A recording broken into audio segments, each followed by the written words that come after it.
Hello, I'm Dr. Tanvi Haldipurkar and I'm the Cataract and Refractive Specialist at Laxmi Eye Hospital. We do refractive surgery only when we have made sure your number has remained stable for at least 1 year, if not more.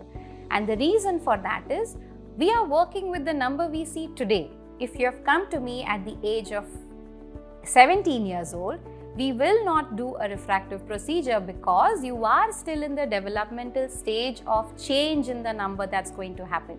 It is important for the refraction or your number to become stable. It has to not change more than 0.75 for at least a year for us to do the procedure. And once it is stable, and if we do, it is very rare for a number to come back.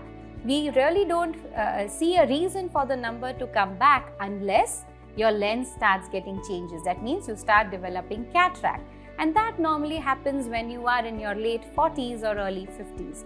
So getting any kind of refractive procedure is important only when your number has remained stable. If so, then you will enjoy good vision for a long time.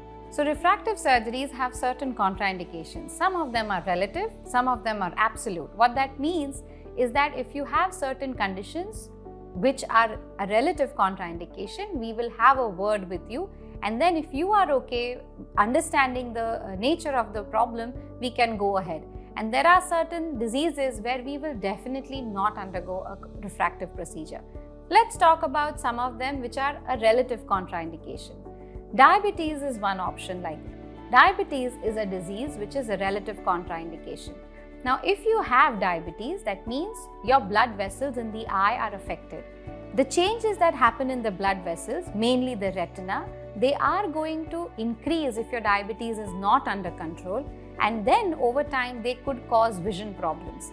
So it is not the LASIK which is causing the issue in the eye, but more so the diabetic retinopathy which may develop over time that may cause you a loss in vision or a blurring. So if the patient has diabetes and if they are very well controlled by lifestyle changes, by diet, by exercise, then the patient can very well go and have a refractive procedure knowing that they will have to keep their sugars under control. The other contraindications for LASIK are if you have a corneal pathology. So if your corneas or the place at which we may do a laser are not very healthy, that's a time when we will say let's not get it operated. If you have dry eyes, again that's a relative contraindication because refractive surgeries do tend to increase the dry eye after surgery. So if you already have it, what we do is we treat it before, we get the baseline better, and then we can plan and operate.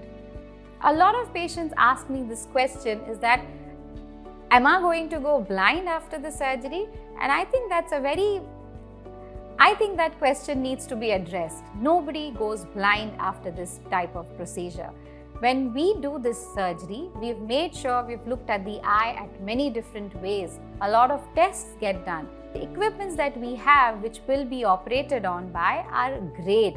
So today the scope of anything going disastrously wrong are very close to zero.